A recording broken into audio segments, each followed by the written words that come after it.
Assalamualaikum warahmatullahi wabarakatuh. Apa kabar rekan-rekan mahasiswa? Salam semangat pembelajar. Balik lagi bersama saya Bro Farki. Nah, pada pertemuan kali ini kita akan ngebahas tentang apa itu conversion rate dan bagaimana cara menghitung conversion rate dan ada nggak sih cara untuk meningkatkan conversion rate kita? Bagaimana cara maksimalkannya? Nah, tenang, kita akan bahas di video kali ini. Oke, yuk kita bahas. Oke, kita mulai dulu dari pengertian conversion rate. Nah, conversion rate adalah tindakan yang kita harapkan kepada audiens kita setelah mereka melihat iklan kita, setelah mereka melihat pesan pemasaran kita atau produk value kita, sehingga mereka melakukan tindakan tertentu. Apa yang kita harapkan? Masih bingung? Nah, contohnya conversion ini ada berbagai macam ya. Jadi conversion itu tergantung dari bisnis model rekan-rekan. Dan rekan-rekan harus sadari dari journey customer, tentu mereka ada yang namanya funneling awareness. Kita ada yang tahap awareness dulu terhadap produk kita, terus habis itu consideration, lalu yang terakhir conversion. Nah, conversion ini adalah makin mengerucut seperti ini. Nah, di tahap akhir funneling conversion ini, rekan-rekan mungkin paling umum itu adalah melakukan conversionnya itu selling, berupa penjualan. Tapi ada lagi hanya berupa leads, ada hanya berupa traffic, atau berupa mungkin mereka melakukan subscribe, atau mereka melakukan tindakan isi form mungkin, atau mereka melakukan penginputan email agar mereka subscribe newsletter kita. Nah, apapun itu jenis conversionnya. Nah, itu tergantung dengan bisnis model rekan-rekan seperti itu. Tapi intinya mereka melakukan apa yang kita harapkan setelah mereka terpapar oleh campaign kita seperti itu. Nah, itu penting ya, karena itu harus diukur. Nah, berikutnya kita akan coba ketika kita sudah mengetahui conversion, berikutnya kita akan coba melakukan perhitungan conversion rate. Anggaplah conversion rate itu suatu sales penjualan. Nah, di sini rekan-rekan ingin menghitung bagaimana conversion rate dari suatu traffic yang ada di website rekan-rekan atau landing page. Contoh, rekan-rekan ketika melakukan campaign dalam sebulan ternyata mendapatkan 100.000 pengunjung. Nah, di 100.000 pengunjung ini, rekan-rekan ternyata bisa mengkonversi mereka melakukan pembelian berupa 4.000 transaksi. Nah, bagaimana cara menghitung conversion rate-nya? Nah, simpel banget, ini matematika dasarnya. Bagaimana kita menghitungnya? Ya kita tinggal bagi aja dari total jumlah pengunjung dibagi konversi yang terjadi. Dari 100.000 kita lihat ternyata 4.000 penjualan, ternyata campaign kita itu mempunyai conversion rate 4%. Dari 100.000 dibagi 4.000. Seperti itu. Nah, kenapa conversion rate ini penting? Coba rekan-rekan analisa, coba rekan-rekan paham 4% ini nilai apa sih gitu ya. Tapi jika rekan-rekan bisa melakukan analisis pesaing, nah ini tentu akan menjadi nilai yang mengukur kegiatan performa iklan kita. Misalkan pesaing kita nih, taruhlah website kita tadi 1000 pengunjung dengan 4.000 conversion. Terus habis itu kita lihat nih website si B nih. Nah, website si B ini kompetitor kita ternyata dia hanya 50.000 pengunjung. Nah, dari 50.000 pengunjung ini terjadi transaksi penjualan 3.000 conversion atau 3.000 sales. Tentu kalau misalkan kita hanya bandingkan dari trafficnya dan jumlah konversinya, kita unggul, ya nggak? Dari trafficnya aja kita bisa 1:2. Mereka 50.000, kita 100.000. Nah, kita nih bisa sombong ibaratnya. Ternyata kita bisa lebih mendapatkan traffic yang banyak. Terus habis itu dari conversionnya kita bisa 4.000, mereka hanya 3.000. Nah, ini kita juga bisa jumawa juga nih kalau ngeliat angka gini. Ternyata kompetitor kita kalah penjualannya sama kita. Kalau kita ngeliat cuma nilai itu doang, nah itu adalah kesalahan besar. Kenapa? Karena jika kita lihat dari conversion rate-nya, dari 100.000 dibagi 4.000 conversion, punya kita hanya 4%. Tapi coba kita lihat kompetitor kita dari 50.000 menjadi 3.000, kalau kita bagi 50.000 dibagi 3.000 ternyata hasilnya bisa menjadi 6% seperti itu. Nah, tentu ini suatu hal yang warning yang cukup tinggi juga ya, karena kompetitor kita mempunyai conversion rate 6%, kita hanya 4%. Kalau misalkan kompetitor kita mungkin melakukan transaksinya trafficnya itu 100.000, tentu penjualannya akan menjadi 600.000 atau menjadi 6.000 conversionnya. Berbeda hanya kita yang hanya 4.000 conversion. Nah, kita akan kalah karena keefektifan AdSense-nya, keefektifan promosinya ternyata lebih tinggi campaign yang ada di kompetitor kita. Nah, ini warning nih, kita harus bisa memperbaiki apa yang salah dengan campaign kita. Jadi, dengan mengetahui conversion rate, rekan-rekan bisa melihat seberapa efektif pesan pemasaran atau iklan promosi yang rekan-rekan telah lakukan dan bagaimana performansnya agar bisa menjadi lebih efektif. Nah, ini penting. Setelah kita mengetahui nilai conversion rate, kita bisa mengetahui manfaatnya dari contoh yang tadi. Sekarang kita akan masuk ke pembahasan yang terakhir. Pembahasan yang di bagian terakhir ini adalah merupakan hal yang cukup penting menurut saya, karena bagaimana cara kita mengoptimalisasi conversion rate. Ada 3 cara yang bisa kita lakukan agar conversion rate kita menjadi lebih tinggi. Tips yang pertama adalah maksimalkan copywriting-nya, gitu ya. Jadi copywriting ini merupakan salah satu cara, hal yang paling mudah, yang paling murah mungkin, dan juga tapi bisa berimpactful terhadap performa conversion rate.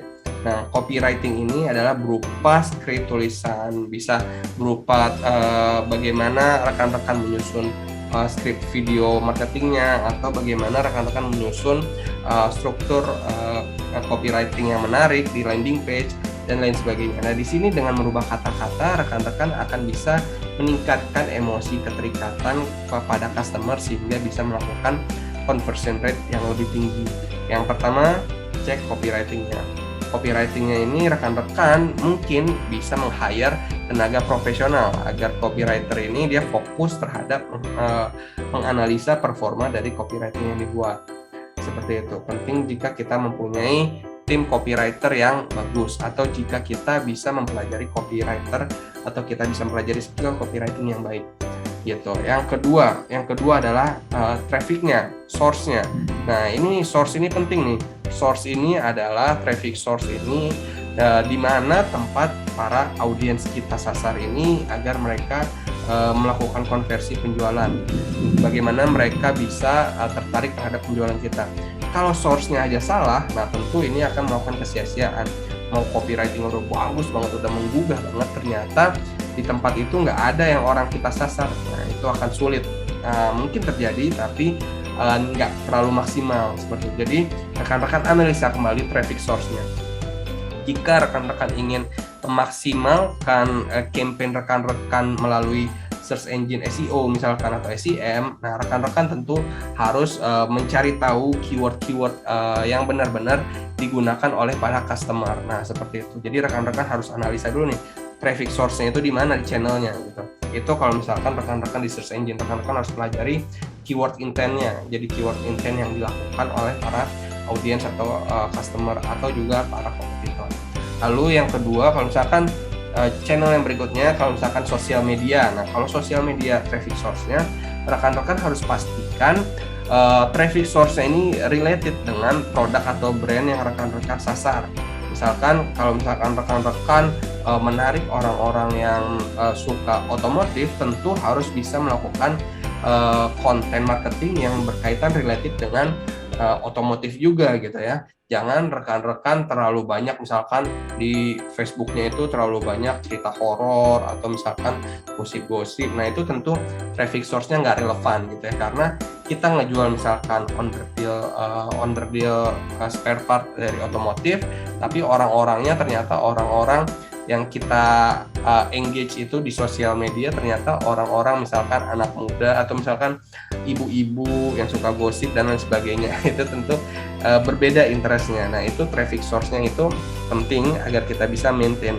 Kalau di sosial media harus sesuai dengan brandnya, apa tujuan komunikasi pemasaran yang ingin rekan-rekan sasar, seperti itu. Nah, itu yang kedua, periksa kembali traffic source-nya. Yang ketiga adalah desain. Nah, ini sebenarnya hal yang simple tapi cukup rumit juga nih kalau misalkan rekan-rekan tidak bisa mengetahui bagaimana experience dari customer-nya, bagaimana mungkin kenyamanan mereka ketika mereka datang ke website. Rekan-rekan melihat desain websitenya, mungkin dia dirasa website kita desainnya tidak menarik, atau mereka bingung bagaimana cara tombol belinya, atau bagaimana agar mereka melakukan mencari produk-produk yang lain. Tentu ini harus didesain dengan bagaimana user experience mereka. Kita bisa melakukan desain, misalkan tombol CTA, call to action-nya itu bisa menggunakan warna merah mungkin, atau menggunakan warna-warna yang kontras dengan background, seperti itu. Atau tombolnya kita sesuaikan, atau kita lakukan berulang, atau mungkin juga dari desain-desain dari bagaimana fotonya, atau bagaimana dari teksnya dan lain sebagainya, warnanya. Nah, ini penting karena desain ini akan mempengaruhi kenyamanan customer atau kenyamanan audiens kita ketika mereka membaca pesan pemasaran yang ingin kita sampaikan. Bagaimana kita mendeliver value produk dan mereka merasa nyaman ketika melihat desain yang menarik, seperti itu. Bisa juga desain dari di banner ads yang rekan-rekan buat itu benar-benar membuat curiosity yang sangat tinggi, sehingga mereka tertarik mengklik, dan di copywriting yang ada di landing page itu bisa melakukan conversion dengan maksimal.